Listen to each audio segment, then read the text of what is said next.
ബംഗാളി നടിയുടെ പീഡന പരാതിയിൽ പോലീസ് കേസെടുത്തതിന് പിന്നാലെ സംവിധായകനും മുൻ ചലച്ചിത്ര അക്കാദമി ചെയർമാനുമായ രഞ്ജിത്തിനെതിരെ ഇപ്പോൾ പുതിയ ഒരു ആരോപണമാണ് വന്നിരിക്കുന്നത്.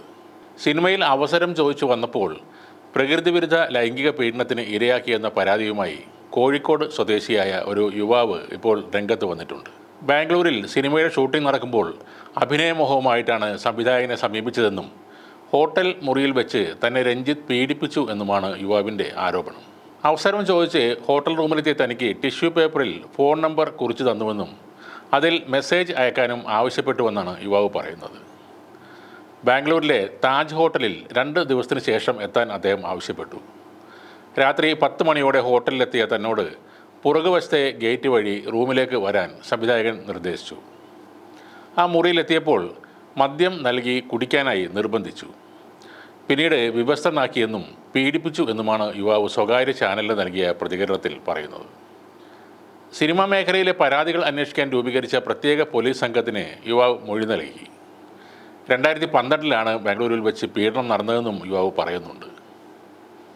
നമ്പർ നൽകിയ ശേഷം മറ്റാർക്കും ആ നമ്പർ നൽകരുതെന്നും ഫോണിൽ വിളിക്കരുത്, മെസ്സേജ് അയച്ചാൽ മാത്രം മതിയെന്നും സംവിധായകൻ പ്രത്യേകം പറഞ്ഞിരുന്നു. മുറിയിൽ ചെന്നപ്പോൾ തന്നെ അദ്ദേഹം നന്നായി മദ്യപിച്ചിരുന്ന അവസ്ഥയിലാണെന്നും യുവാവ് പറയുന്നു.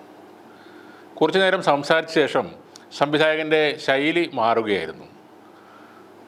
താൻ ആദ്യമായിട്ടാണ് അന്ന് മദ്യപിച്ചതെന്നും യുവാവ് പറയുന്നുണ്ട്.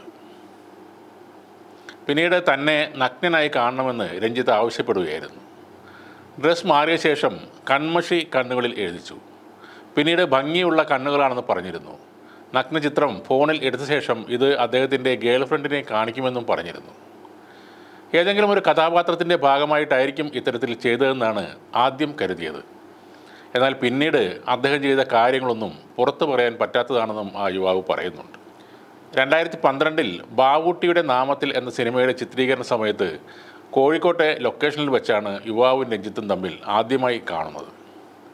അന്ന് പരിചയപ്പെടുകയും മമ്മൂട്ടിയെ കാണണോ എന്ന് ചോദിക്കുകയും ചെയ്തിരുന്നു. ഇപ്പോൾ തിരക്കിലാണ്, പിന്നെ സംസാരിക്കാമെന്ന് പറഞ്ഞാണ് നമ്പർ കൊടുത്തത്.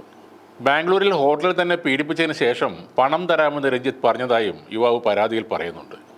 രഞ്ജിത്ത് തന്നോട് ഇങ്ങനെ മോശമായി പെരുമാറിയത് മെസ്സഞ്ചറിൽ താൻ കാവ്യ മാധവന് മെസ്സേജ് അയച്ചിരുന്നു. ആ തെളിവുകളും പോലീസിന് കൈമാറുമെന്ന് യുവാവ് പറയുന്നുണ്ട്.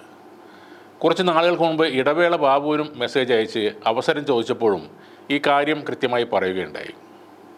അതോടെ അത്തരം ഫോട്ടോകൾ അയക്കാൻ ഇടവേള ബാബുവും ആവശ്യപ്പെട്ടതായും യുവാവ് പറയുന്നുണ്ട്. അന്ന് ഹോട്ടൽ മുറിയിൽ വെച്ച് തന്നെ പ്രകൃതി വിരുദ്ധമായാണ് രഞ്ജിത്ത് പീഡിപ്പിച്ചതെന്നും കോഴിക്കോട് സ്വദേശിയായ യുവാവ് പറയുന്നു. പുറത്തു പറയാൻ പറ്റാത്ത തരത്തിലുള്ള വൃത്തികെട്ട കാര്യങ്ങളാണ് സംവിധായകൻ തനിക്ക് നേരെ ചെയ്തതെന്നും യുവാവ് വെളിപ്പെടുത്തി.